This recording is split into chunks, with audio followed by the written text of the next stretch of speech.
Shalom. First and foremost, I want to give all praises, honor, and glory to Yahweh, Bahasham, Yahushai, Bahasham, Mercha, Kodesh. Double honors to the elders and the apostles of Great Millstone, and peace and blessings to the elect. And today we're going to go into the book of Esther, the 4th chapter. And as we ended off in the 3rd chapter with Haman, by the permission of Xerxes or Ahasuerus, sending out the decree to exterminate the Jews. Okay, and this ended up causing confusion and distress amongst Israelites who were in all the different provinces of Xerxes' empire at this time. So continuing from there, this is the book of Esther, chapter 4, verse 1. Esther learns of Haman's plot. When Mordecai perceived all that was done, Mordecai rent his clothes, meaning he ripped it, right, and put on sackcloth with ashes, and went out into the midst of the city and cried with a loud and bitter cry. So this must have been a pretty dramatic and intense scene, and rightfully so. Imagine finding out that within a few months or however long it is from when Mordecai found this out until the 12th month, that there was a royal decree to exterminate all of your people. Verse 2, and came even before the king's gate, for none might enter into the king's gate clothed with sackcloth. So there was a law, or a rule or decree, whatever it is, where nobody could come into the king's gate dressed in sackcloth, right? But Mordecai was so vexed that he went as far as to even go before the king's gate here. So pretty much he was in violation of that. Verse 3, and in every province whithersoever the king's commandment and his decree came, there was great mourning among the Jews, and fasting and weeping and wailing, and many lay in sackcloth and ashes. So from all the way on the east, all the way to the west, all the different locations where Israelites were, when they found out about this, they started mourning, weeping, crying, all of this. Mothers, fathers, children. Verse 14, so Esther's maids and her chamberlains came and told it her. So they basically, when they saw this, because you can imagine, right? Mordecai was one of the men who was a part of the king's court. So for him to be out dressed like this, and doing all of this, it obviously drew attention. And so when the maids, as it says here, and the chamberlains that tended to Esther, being that she was the queen, when they found out, they basically brought word to her.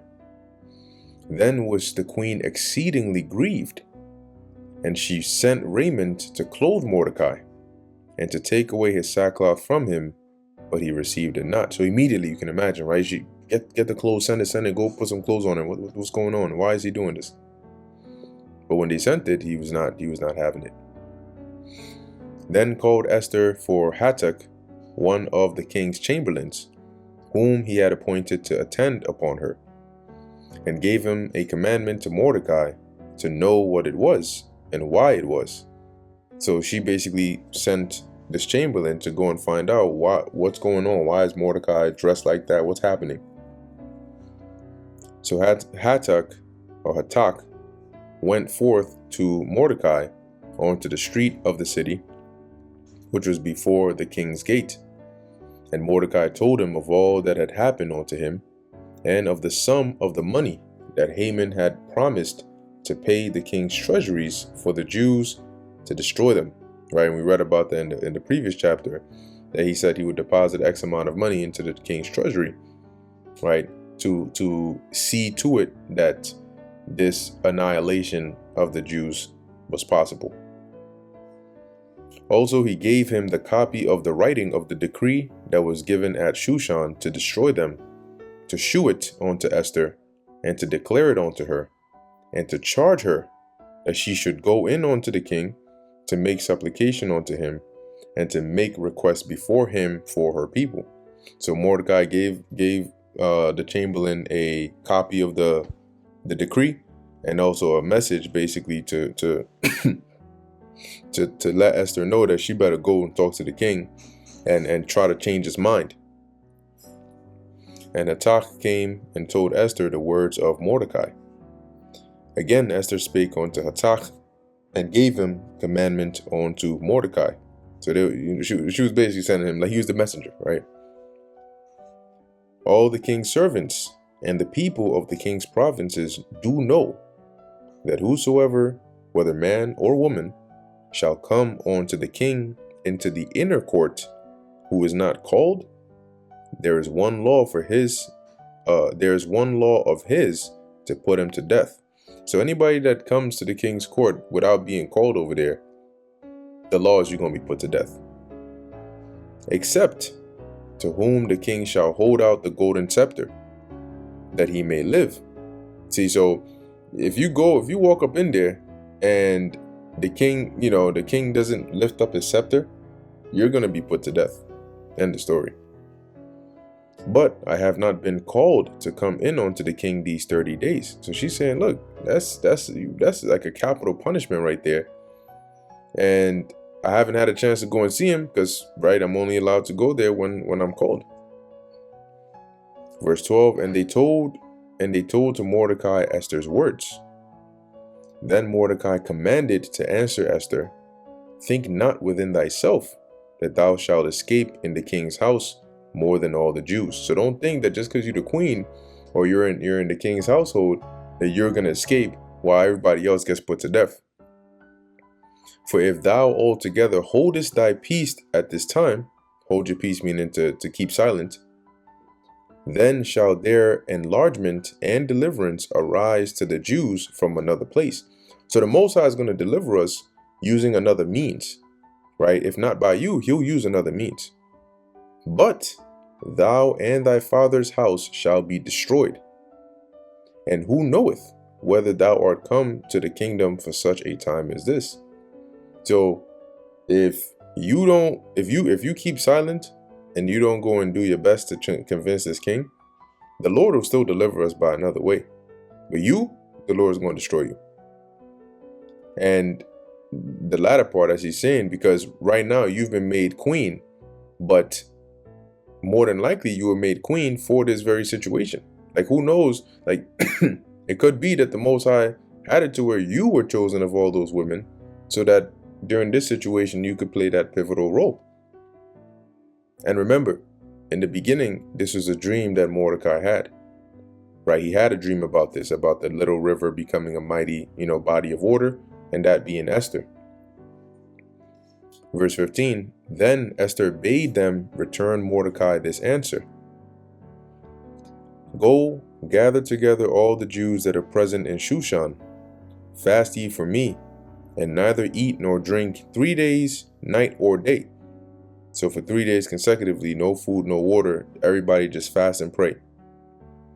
I also and my maidens will fast likewise, and so will I go in unto the king, which is not according to the law. So I'm going against the law here, and if I perish, I perish, right? So if I die, I die, but you know what, let's do it. So Mordecai went his way and did according to all that Esther had commanded him.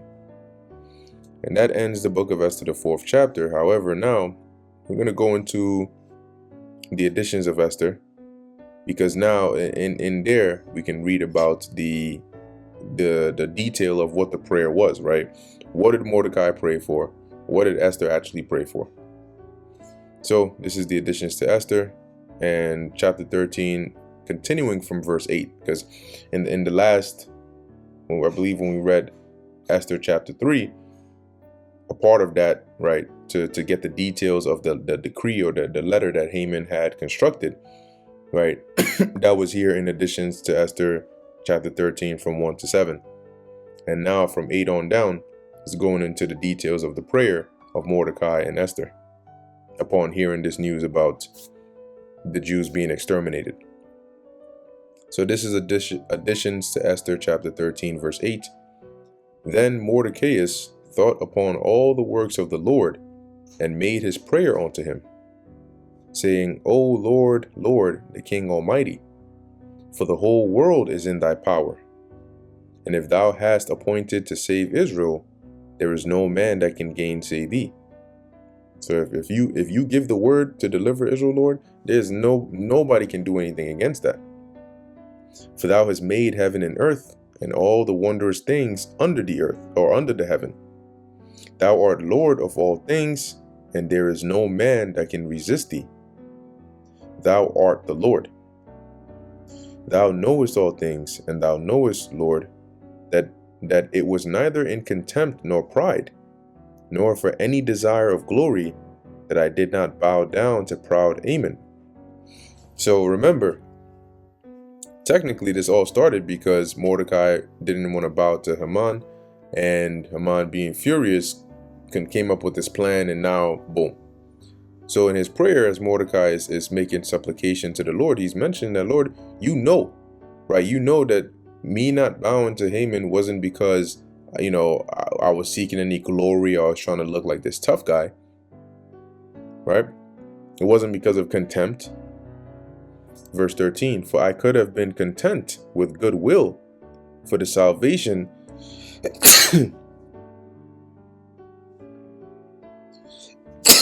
Salakia, for the salvation of Israel, to kiss the soles of his feet. So he's saying, look,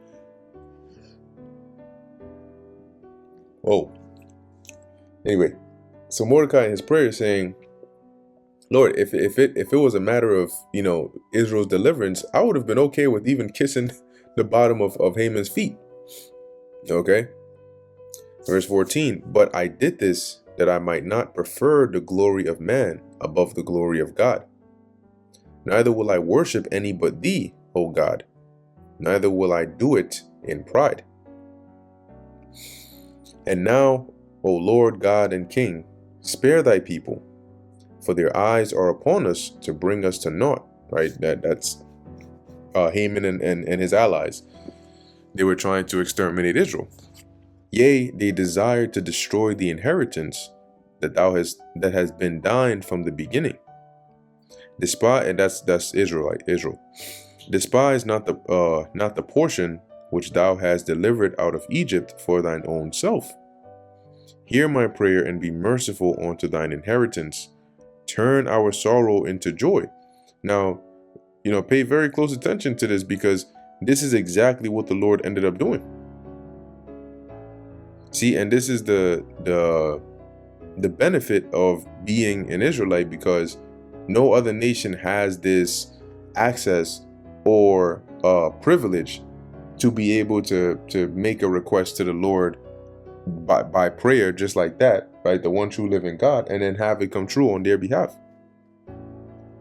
So really, just even being born an Israelite, you win. But we all know it doesn't stop there.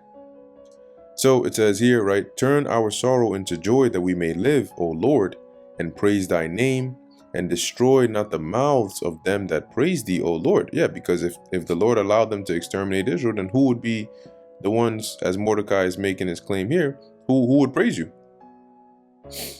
Verse 18, all Israel in like manner cried most earnestly unto the Lord, because their death was before their eyes. So you can imagine all the Israelites in the different provinces, the different areas, all praying and crying to the Lord. And you know what happened, right? In the future, right? The future of this, last time that happened when Heliodorus came to rob the temple. What ended up happening? Israel cried unto the Lord, and Heliodorus got a divine ass beating. All right. And now continuing right into the 14th chapter, because now this is going to go into Esther's prayer. Queen Esther also, being in fear of death, resorted unto the Lord, and laid away her glorious apparel, and put on the garments of anguish and mourning. And instead of precious ointments, she covered her head with ashes and dung. Yeah, that is dung. Feces, dung. All right. But more than likely, as a matter of fact, let's look this up. What kind of dung did ancient Israelites cast upon their head.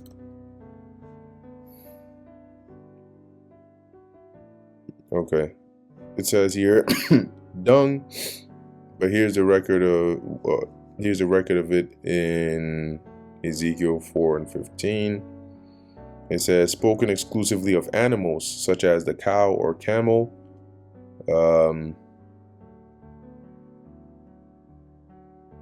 Let's see what else we have on here.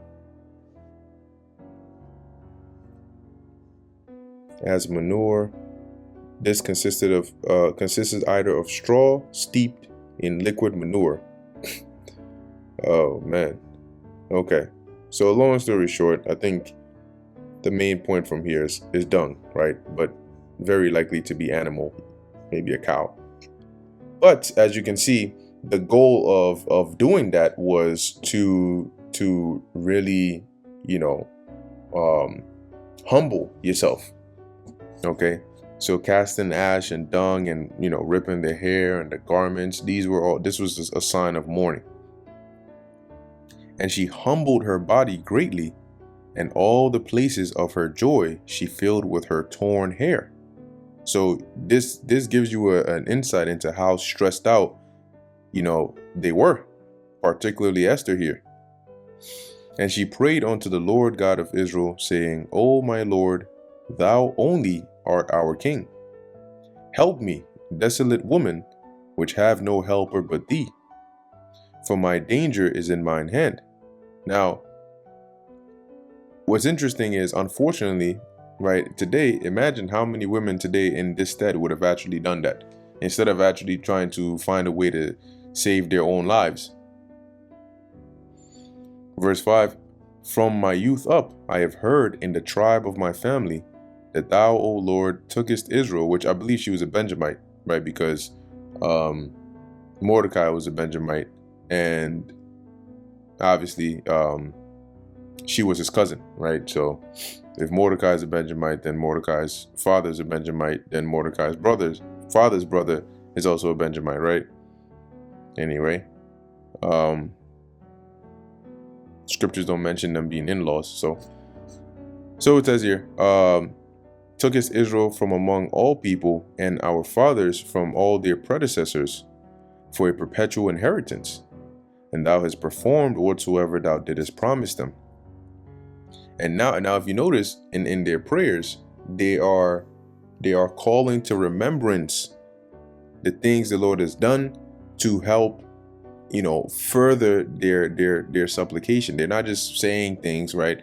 They're saying, Lord, well, you said this, you did this. Like if you allow this to happen, then what's going to happen to this? So these are all things, and they're appealing to the Lord, not necessarily just their interests, but the Lord's as well. Like Mordecai said, if you let them destroy us, who's going to praise you? Right? As Esther is recalling to the Lord, well, you chose us to be your people. And then all of a sudden now, I mean, yeah, we went off, but are you just going to let us be destroyed? Verse 6, and now we have sinned before thee, therefore hast thou given us into the hands of our enemies. See, because when you are angry, right, even as a man, when you are angry at someone, and in that moment of anger, it's easy to forget, especially if this is somebody that's like close to you, a loved one or somebody you care about. Sometimes it's easy to forget what your normal state of emotion towards them is, which is like caring, because right now you're pretty angry. But in that moment, if you have what's the word I'm looking for? Not a realization, but a remembrance of who this person is and how much you actually care for them. It's almost like slowly spraying a fire extinguisher on that fire, because then you get very mad, but eventually you remember that this is still somebody you care about. So calm down a bit, because then you start to remember, right? Okay, this is somebody you care about that depends on you. What's going to happen if you hurt them, right? Or where else are they going to go? Like you start to remember these things, and you're like, all right, let me calm down. So that's what they're doing here. Verse 6, and now we have sinned before thee, therefore hast thou given us into the hands of our enemies, because we worshipped their gods. O Lord, thou art righteous. Nevertheless, it satisfieth them not that we are in bitter captivity. So us already being under them is not good enough. But they have stricken hands with their idols. So they've basically stricken hands, meaning they've formed alliances. They're in agreement with their with their idols. That they will abolish the thing that thou hast with thy mouth, or that they will abolish the thing that thou with thy mouth hast ordained, and destroy thine inheritance, and stop the mouth of them that praise thee, by killing them, and quench the glory of thine house, or of thy house, and of thine altar. And how would they do that? Well, if they exterminated the Israelites, who would be the ones to glorify the Lord, to build his temple, to sacrifice upon his altar? And open the mouths of the heathen to set forth the praises of the idols, and to magnify a fleshly king forever. Right. So if they succeed in this, then they're gonna praise their idols. They're gonna praise their gods, their idols, and whatnot. And nobody's gonna be here to praise you. O Lord, give not thy scepter unto them that be nothing. Right. Don't give them power, and let them not laugh at our fall, but turn their device upon themselves, and make him an example that hath begun this against us. So she basically put out a hit against Haman himself. Remember, O Lord, make thyself known in time of our affliction, and give me boldness, O King of the nations, and Lord of all power. Give me eloquent speech in my mouth before the lion. Turn his heart to hate him that fighteth against us. The lion here would be Xerxes. Turn his heart to hate him that fighteth against us. Right. So basically, change Xerxes' mind, or Ahasuerus' mind, to hate Haman, because Haman is the one that is leading this charge here. That there may be an end of him, and of all that are like-minded to him. So she prayed that the Lord deliver Israel, but to also turn the king against Haman, and to ultimately destroy him and all those that are supporting him. But deliver with thine hand, or deliver us with thine hand, and help me that am desolate, and which have no other help but thee. Thou knowest all things, O Lord. Thou knowest that I hate the glory of the unrighteous, and abhor the bed of the uncircumcised, and of all the heathen. So she's basically saying, look, like, her being in this position, she's not flaunting, she's not overjoyed like how other women would be, right? As she says, she hates the glory of the unrighteous. I mean, she's a queen, but she's a queen of married to a heathen in the heathen kingdom that has her people in captivity, right? As it says, and abhor the bed of the uncircumcised and of all the heathen, because, I mean, her husband here wasn't an Israelite. Isn't that interesting? Right? But the Lord set that up, though. Thou knowest my necessity, for I abhor the sign of my high estate, which, like I just explained, right, of her being the queen, which is upon mine head in the days wherein I shew myself, and that I abhor it as a menstruous rag, and that I wear it not when I am private by myself. So that crown, or that diadem that is upon her head whenever she goes out and they glorify her as the queen, as she's saying here, she abhors it. Okay, it's not, she doesn't. You have some people that when they're by themselves, they'll put it on, they'll look at themselves, they'll be feeling themselves. Oh my gosh, I can't believe I'm the queen, blah blah blah. But it wasn't so with Esther. Verse 17, and that thine handmaid hath not eaten at Haman's table, or Amon's table, and that I have not greatly esteemed the king's feast, nor drunk the wine of the drink offerings. Neither had thine handmaid any joy. So while she's here, she's not when it comes to those banquets, she's careful what she's eating. You know, she's not, as it says, greatly esteemed the king's feast, because they're still heathens, right? So there would still be abominable foods on their table, right? They would praise other gods. They would do all these things, but she, you know, if she was there, she would have to just do her best. Neither had thine handmaid any joy since the day that I was brought hither to this present, but in thee, O Lord God of Abraham. So since she became queen up until now, she hasn't had any joy save in the Lord. O thou mighty God above all, hear the voice of the forlorn, right? In other words, the one that's desperate, right? The one that's in need. And deliver us out of the hands of the mischievous, and deliver me out of my fear. And so this, right, what we read and up into this chapter here is the prayer that they prayed, as the end of Esther the 4th chapter said, right? Esther requested that Mordecai and the others pray for her, and she would also pray. So we just read what that entailed there. And now that's the end of Esther the 4th chapter. So Lord willing, this was edifying to the elect. In closing, I want to give all praises, honor, and glory to Yahweh, Bahasham Yahweh Shai, Bahasham Recha Kodash. And until next time, Shalom.